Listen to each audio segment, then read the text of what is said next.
Very good morning to you, students. Once again, we are in our tourism and history class. We are in our history class, and today the lecture that we are going to do is chapter 8, tourism and history. Okay. So now, what do you understand by tourism and history? Okay. Now, what is tourism? Tourism यानी क्या होता है? Tourism वो होता है जहाँ पे हम ट्रेवल करते हैं एक जगह से दूसरे जगह, अलग अलग नई जगहों को देखने के लिए, जानने के लिए, समझने के लिए, कभी स्टडी के वजह से, कभी जस्ट बिकॉज वी वांट रेक्रिएशन। रेक्रिएशन का मतलब है वी वांट थोड़ा ब्रेक चाहिए, हम बोलते हैं ना थोड़ा ब्रेक चाहिए, थोड़ा अलग जगह पे कहीं माहौल चेंज हो जाता है तो हमें अच्छा लगने लगता है, तो उसको कहते हैं tourism.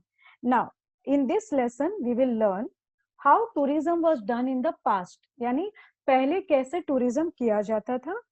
Then types of tourism, अलग अलग टूरिज्म के प्रकार, टूरिज्म के प्रकार जिसे बोलते हैं वो। डेवलपमेंट ऑफ टूरिज्म कैसे हुआ, and also we learn the conservation and preservation of historical places, professional opportunities in tourism and hospitality industry. तो like as usual everything and anything finally we will learn कि वो हमें हमारे रोजगार में कैसे काम करेगा, हमारे आर्थिक स्थिति को सुधारने में कैसे काम करेगा, और हमारे दूसरे बेनिफिट्स कैसे होंगे। हॉस्पिटैलिटी इंडस्ट्री यानी हॉस्पिटल नहीं होता है, हॉस्पिटैलिटी इंडस्ट्री वो होता है जैसे होटल्स, रेस्टोरेंट्स, यानी ढाबे, ये सारी चीजें जो होते हैं जहाँ पे सर्विस सेक्टर होता है, जहाँ पे लोगों को हम सर्विस देते हैं। तो हमें हमारे यहाँ टूरिज्म अगर कोई करने आता है तो हमें कैसे उसको सर्विस देंगे, क्योंकि वो होटल्स में जरूर रहेंगे, ट्रैवलिंग करेंगे तो उनको कार, बसेस, ट्रेन, इन सब की जरूरत पड़ेगी, प्राइवेट व्हीकल्स की जरूरत पड़ेगी। फिर वो कहीं होटल में, रेस्टोरेंट में घूमने फिरने जाएंगे, खाना पीना खाएंगे तो रेस्टोरेंट्स की जरूरत पड़ेगी, ढाबे की जरूरत पड़ेगी। ये सारे जो होते हैं हॉस्पिटैलिटी इंडस्ट्रीज, इसको कहा जाता है। Now tourism in the past, the tradition of traveling is quite old in India, and people used to travel for various reasons like pilgrimage, going to local fairs and festivals in search of a renowned teacher and good education, for trade, etc. In brief, from ancient time, people took to traveling for various reasons. अगर हम देखते हैं past में, यानी थोड़े से अगर पुराने जमाने में अगर हम गए, या प्राचीन टाइम में भी अगर हम गए, तो उसको कहते हैं टूरिज्म। तभी कैसे होता था, टूरिज्म आज की तरह नहीं होता था, लोग इसके लिए लेके जाते थे टूरिज्म के लिए, क्योंकि वैसे भी तभी घूमने फिरने के इतने साधन नहीं हुआ करते थे, रेलवेज, बसेस और जैसे प्राइवेट व्हीकल्स इतने हमारे पूरी तरह से नहीं क्या कहते हैं उसको डेवलप हुई थी। तो इस वजह से लोग अगर जाते थे तो कैसे जाते थे, पिलग्रिमेज। पिलग्रिमेज का मतलब है यात्रा, जो हमारी धार्मिक यात्रा जो हम करते हैं उसको बोलते हैं या पिलग्रिमेज। देन जैसे चार धाम गए या कहीं भी गए उसको बोलते हैं यात्रा, pilgrimage.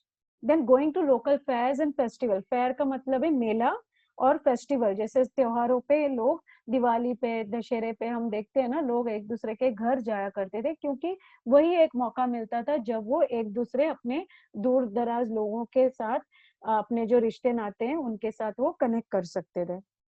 Then in search of renowned teacher, कई बारी ज्ञान प्राप्त करने के लिए गुरु के खोज में, चाहे हम देखते हैं राजा महाराजा थे या कभी कोई ऐसे जैसे बुद्धा थे, गौतम बुद्धा थे, या कहीं भी उनको एक अच्छे गुरु की, उनको एक अच्छे कोई सीख लेने के लिए उनको वो यात्रा करते थे, इसलिए वो दूर दराज जगहों पे जाते थे, ऐसी जगहों पे ढूंढते थे जहां से उनको कुछ सीखने मिले, उनको कुछ प्रेरित करे, उनको कुछ समझ आए।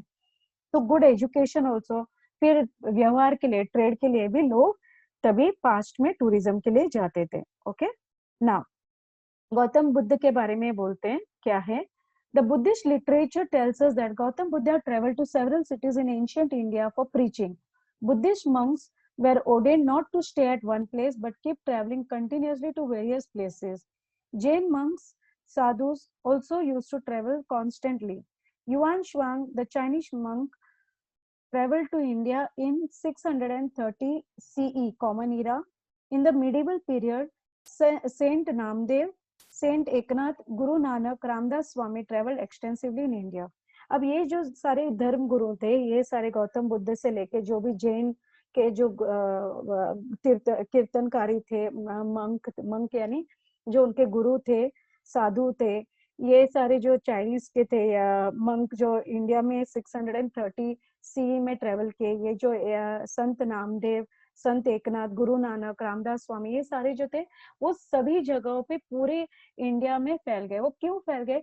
क्योंकि वो जो ज्ञान उन्होंने प्राप्त किया था, वो नहीं चाहते थे कि सिर्फ वो एक जगह तक ही सीमित रहे या एक इंसान के साथ ही सीमित रहे, बल्कि वो सभी लोगों को उसका लाभ मिले, सभी लोगों को उसकी जानकारी हासिल हो। तो इस तरह से वो जगह जगह पे गए। Now tourism, now what is tourism? Tourism can be defined as traveling to visit places in distant regions for a specific purpose. क्यों हम जाते हैं? कोई एक स्पेसिफिक यानी कोई एक खास वजह होती है क्यों हम एक जगह से दूसरे जगह। क्यों? क्या सब जगह पेड़ पौधे नहीं होते हैं? सब जगह क्या कोई सीनरी नहीं होती है? लेकिन कहीं हर जगह पे कोई ना कोई एक खासियत होती है, कोई एक जगह की खासियत अलग होती है, या वो एजुकेशन पर्पस के लिए हो या तो साइट सीइंग हो। जैसे अगर हम कश्मीर साइड में गए या मनाली साइड में गए या शिमला साइड में गए, हमें वहां पे इस सीजन में अगर हम जाएंगे तो वहां पे हमें स्नो मिलता है, बर्फ पड़ती है वहां पे। तो बर्फ तो यहाँ हम मुंबई में नहीं देख सकते या हम किसी और ऐसी जगह पे, तो हम वहां पे इसलिए जाते क्योंकि हमें वहां की वो जो ताजी हवा बर्फ है वहां पे, वो हमें कहीं और देखने नहीं मिलेगी, तो हम वहां पे जाएंगे। सेम वे अगर बहुत गर्मियां बढ़ती है तो हम कोई हिल स्टेशन में जाते हैं।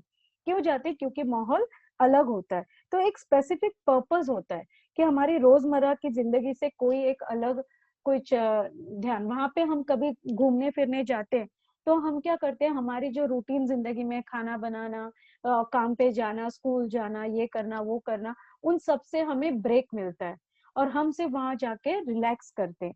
तो ये जो चीजें, इस वजह से टूरिज्म लिया किया जाता है। In the later half of the 19th century CE, the name of the Thomas Cook is just a moment, noteworthy in the context of tourism history. He organized a trip by railway from Lancaster to Louisburg for about 600 people. Later, he was successful in organizing a round trip of Europe. ये जो Thomas cook है वो एक आदमी का नाम है जिसने ये शुरू किया था, उसी के नाम से उन्होंने सब जगह पे टूरिज्म की जो है उन्होंने शुरू किया और ये सारी जगहों पे बाद में धीरे धीरे फैल के जगह जगह पे गया। Now in the pink box we will learn about different people. Benjamin of Tudela is known as the first European traveler discoverer. He was born in Spain during the period of 1159 to 1173 CE. He traveled to France, Germany, Italy, Greece, Syria, Arabia, Egypt, Iraq, Persia, India, and China. He maintained diaries of the accounts of his travels. His diaries are viewed as important historical documents. Marco Polo.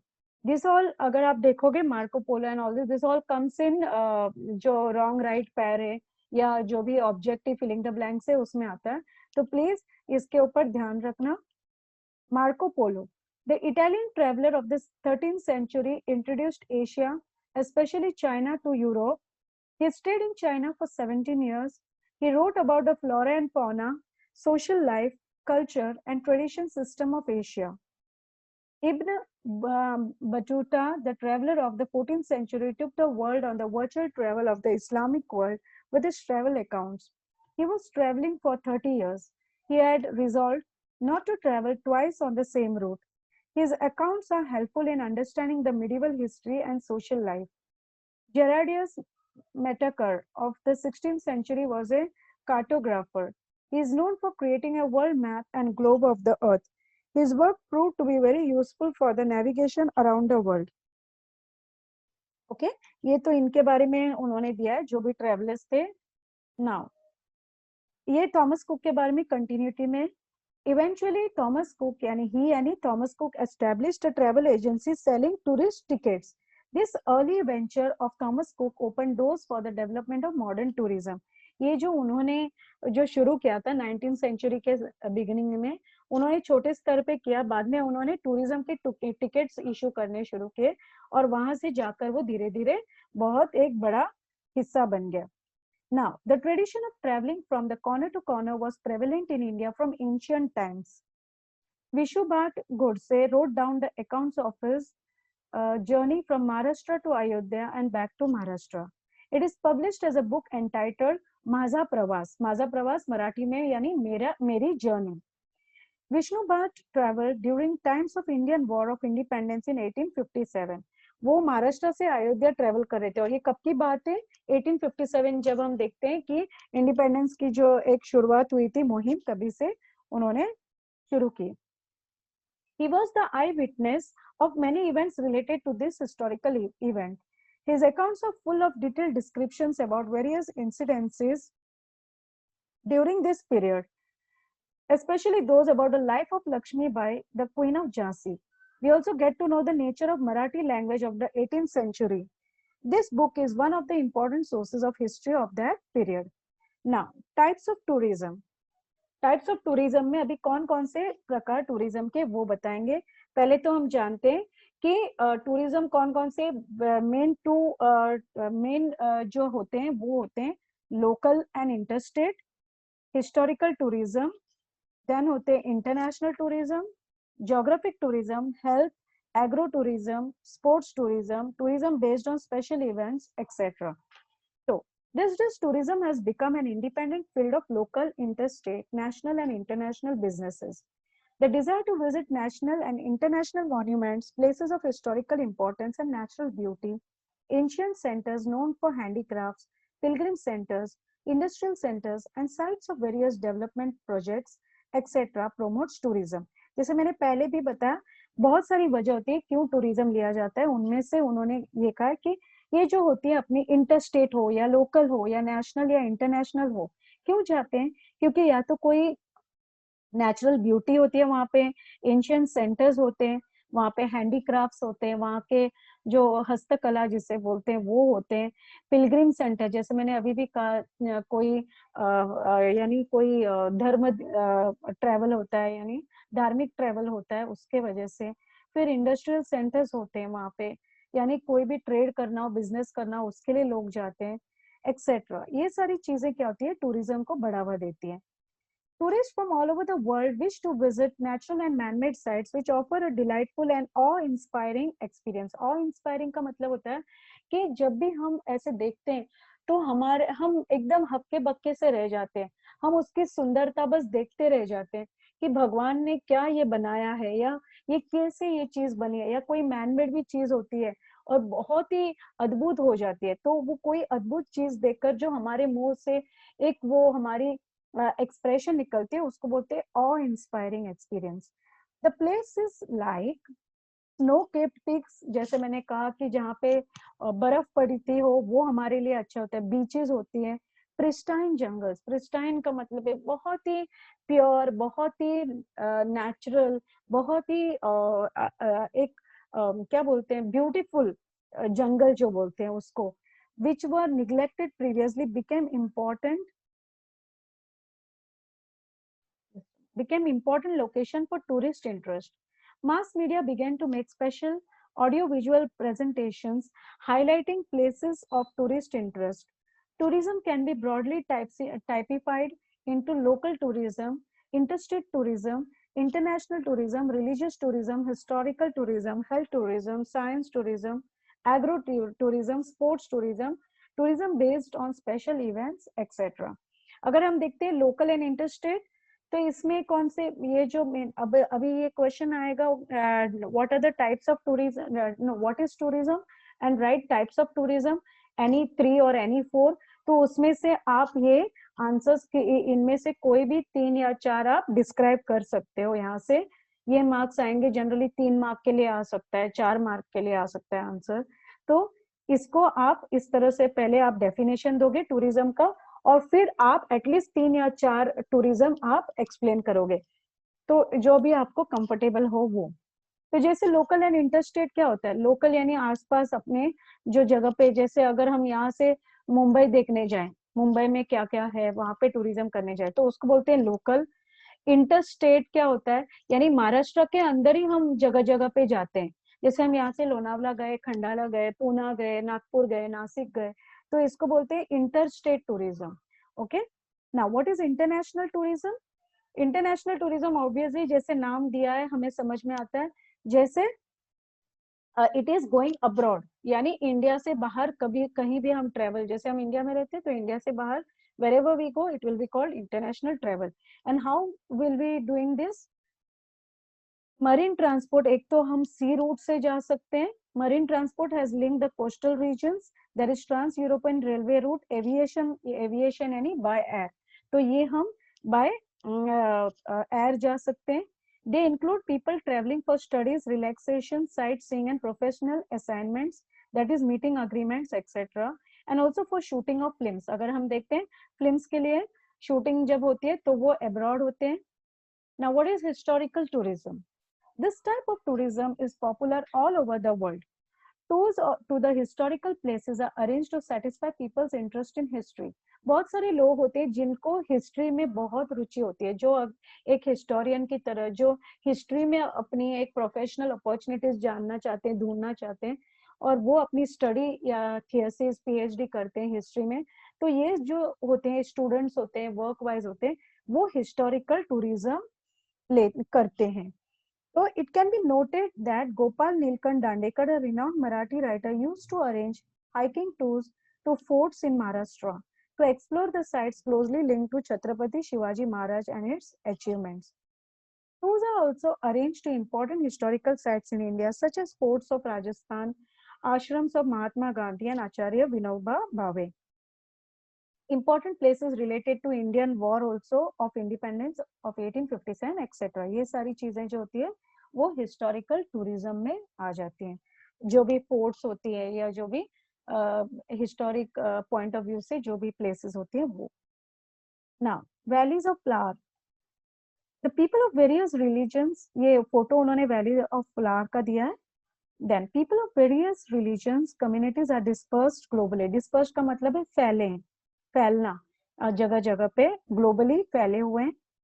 However, they feel united because of their mythological traditions and places associated with those traditions. This creates a desire to travel to those places and it gives rise to religious tourism. In this context, the construction undertaken by Ahilya Bai Holkar, spending from her personal funds, are noteworthy. Ahilya Bai wanted to provide good amenities on the pilgrim routes like Chandrayaan Yatras and Bharat Jyotirlingas. Okay? Chardham यात्रा, sorry Chardham यात्रा। तो ये जो अहिल्या बाई होलकर है, इन्होंने ऐसे roots उन्होंने बनाए, पिलग्रिम रूट्स, जहाँ पे चारधाम यात्रा की जा सकती थी और 12 ज्योतिर्लिंगा जो वहाँ पे शिवलिंग होंगे वहाँ की उन्होंने यात्राएं शुरू की थी अहिल्या बाई होलकर ने। Now what is geographic tourism? Geographic tourism, this type of tourism involves visiting places to observe special geographic features of a region. It includes various natural and animal sanctuaries, places like Valley of Flowers in Uttarakhand, various beaches, unique geographical wonders like Crater Lake of Lonar and Ranjan Lakhe, naturally carved out cavities in the rocks at Nigoj in Maharashtra. Many tourists like to visit these places to satisfy their curiosity.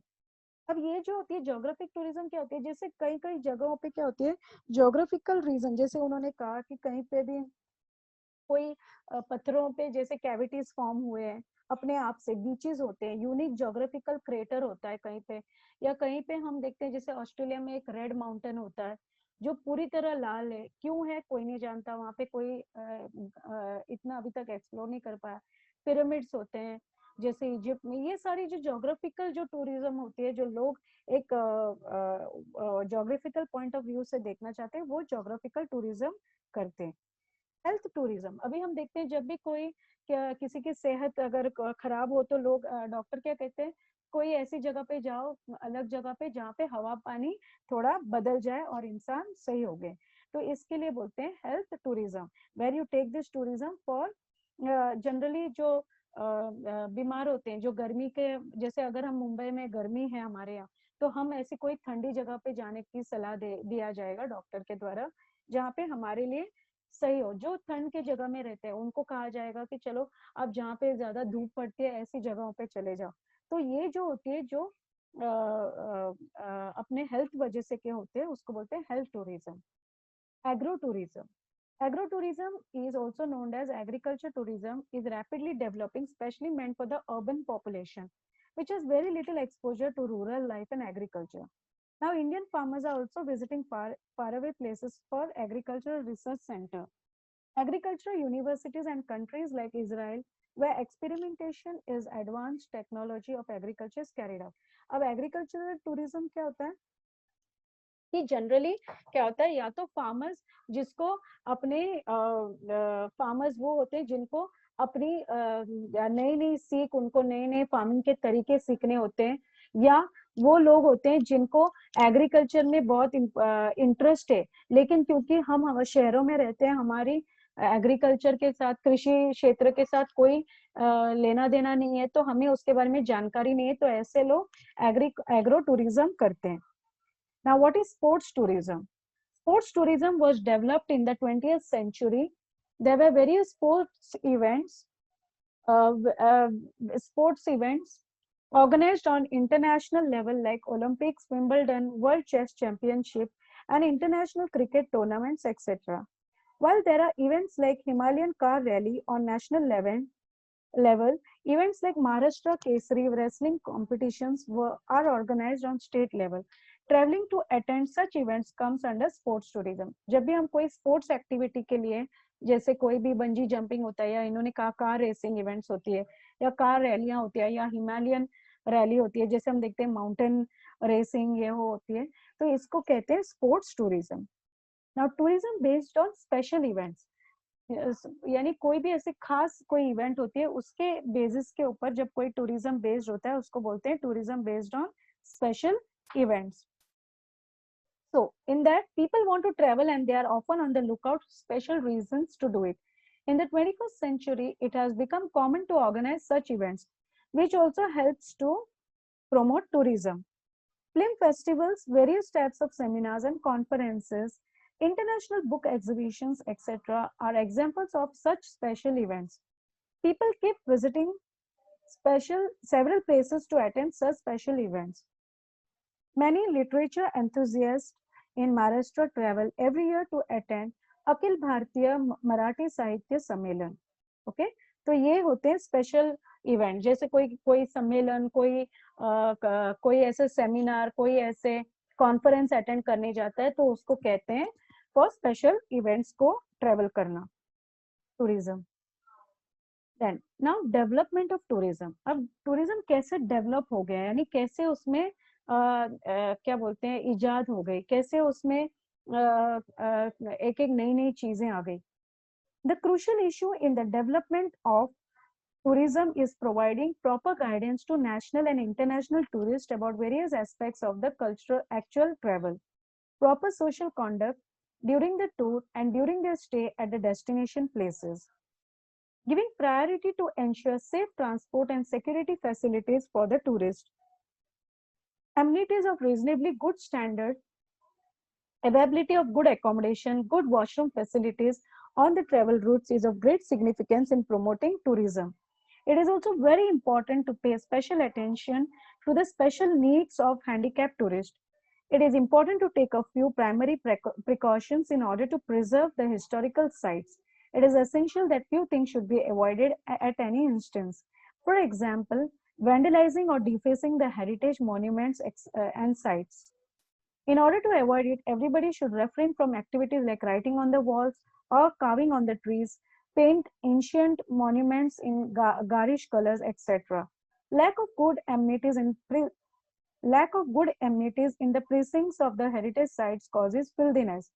It is very essential for tourists that pamphlets, guides, and history books about a tourist site be available in their own language.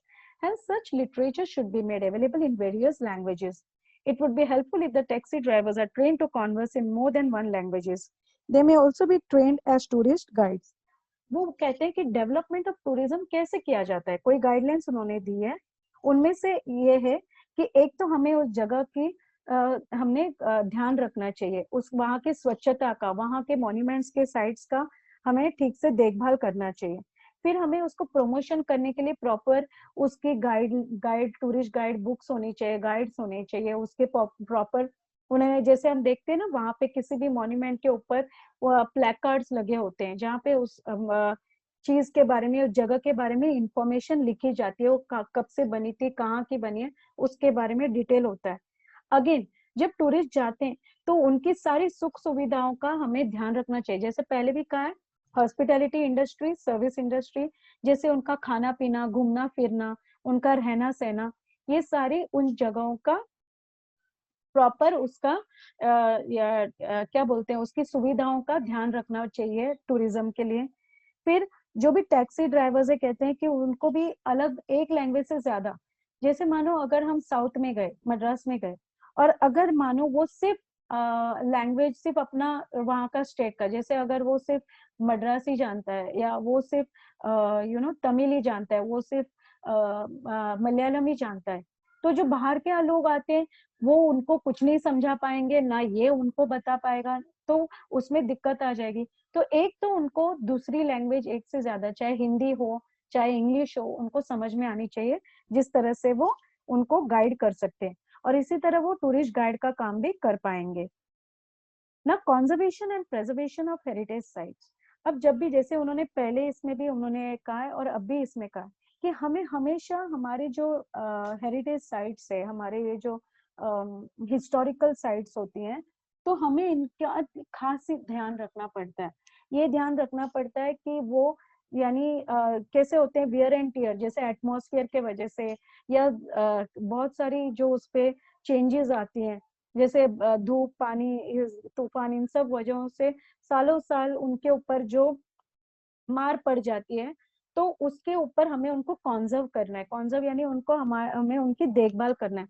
अगर वो कहीं टूटे होते हैं या कोई बिखरे होते हैं, तो हमें उनको उनकी मरम्मत ठीक से कर देनी चाहिए, प्रॉपर उनका ये नहीं कि जो भी टूरिस्ट भी जाते हैं उनका भी एक ये कर्तव्य होता है, उनके ऊपर भी एक जिम्मेदारी होती है कि वहां जाके वो खराब ना करे। ये नहीं कि वहां जाके कोई थूके, कोई पान की पीक कर दे, कोई जाके कचरा फेंके, कोई दीवारों पे उनके ना अपने नाम लिख दे, किसी और के नाम लिख दे।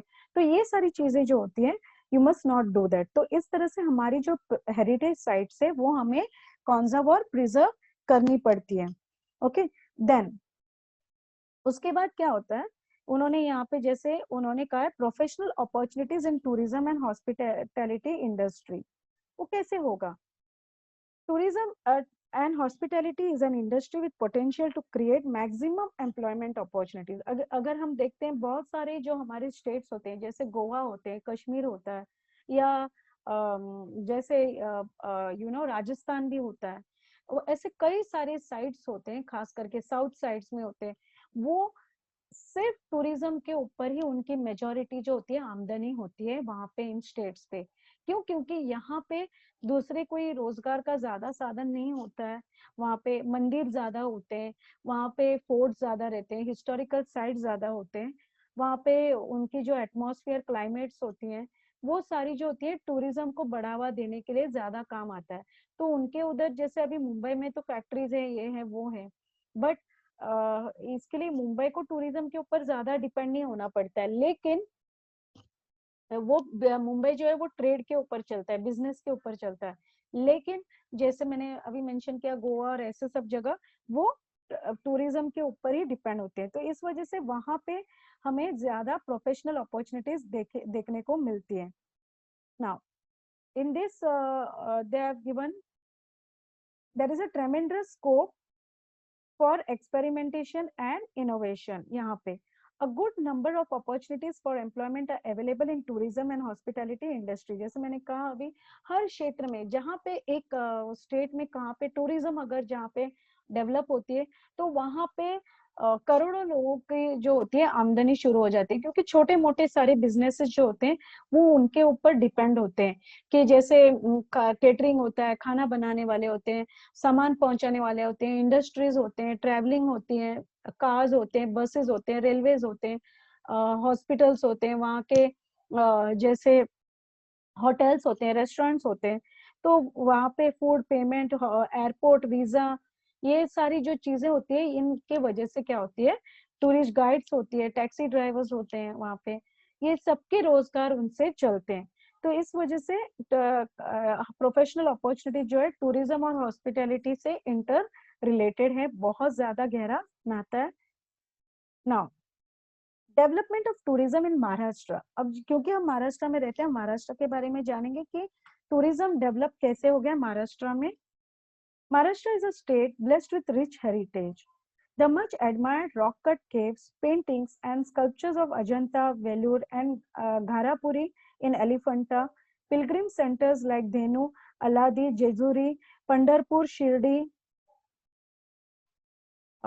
just a moment, Shegaon, Tuljapur, Kolhapur, Nasik, Trambakeshwar, Paitan, Haji Malang, Gurudwara at Nanded, Mount Mary Church in Mumbai, etc. Hill stations like Mahabaleshwar, Panchgani, Khandala, Lonavala, Mathiran, Chikaldara, etc. Dams at Koina Nagar, Jayakwadi, Bhadgar, Chandoli, etc. And sanctuaries यानी जहाँ पे हमारे birds होते हैं, animals होते हैं, उसको जो जगहों पे वो खुले में रहते हैं, नेचुरल एनवायरनमेंट, उसको बोलते हैं सैंक्चुरीज। सैंक्चुरीज कहाँ पे? Dajipur, Sagareshwar, Tadoba etcetera. Tadoba tigers region है, सेंचुरी है etcetera are among the important tourist centres in Maharashtra. The Maharashtra Tourism Development Corporation was set up in 1975. It helped in development of tourism in Maharashtra. The corporation has provided facilities of tourist hotels at 47 places. Together, these hotels can accommodate more than 4,000 tourists. Many private entrepreneurs are also providing hospitality services to tourists. तो ये सारी चीजें महाराष्ट्र में कैसे tourism है और वहाँ कैसे डेवलप्ड है उसके बारे में बताते हैं। Now, in this, can you tell me है इसमें वो पूछते हैं कि कौन से टाउन्स और विलेजेस ग्रो होते हैं आपके सराउंडिंग में, क्या आप जानते हो? Now, cultural tourism includes various activities like visiting educational institutes of repute, trying to get a glimpse of local culture, history and tradition. Cultural tourism एक ऐसा चीज होता है जो वहाँ के ट्रेडिशंस के बारे में हमें जानकारी देते हैं, वहाँ पे वो उस चीज के बारे में समझ में उनकी कैसी प्रथाएं हैं, उनकी कैसी रीतियां हैं, उनकी कैसे संस्कृति है उसके बारे में बताते हैं। Visiting historical monuments at a place, trying to appreciate the achievements of local people and also participating in the local festivals of dance, music, etc. So in this way, we see that there are various types of tourism we have learned today in this lesson. कि पहले तो हमने सीखा है what is tourism, फिर different types of tourism हमने देखा, and फिर बाद में हमने देखा कैसे tourism को develop किया जा सकता है, और फिर हमारे लिए वो कैसे प्रोफेशनल अपॉर्चुनिटीज पैदा करते हैं जब हम उसको डेवलप करते हैं, टूरिज्म और टूरिज्म एंड हॉस्पिटैलिटी इंडस्ट्री को कैसे डेवलप करते हैं, एंड फाइनली हमने देखा कि महाराष्ट्र में कैसे डेवलपमेंट ऑफ टूरिज्म हुआ है। So with this we have completed this lesson. See you in the next lecture. Thank you students.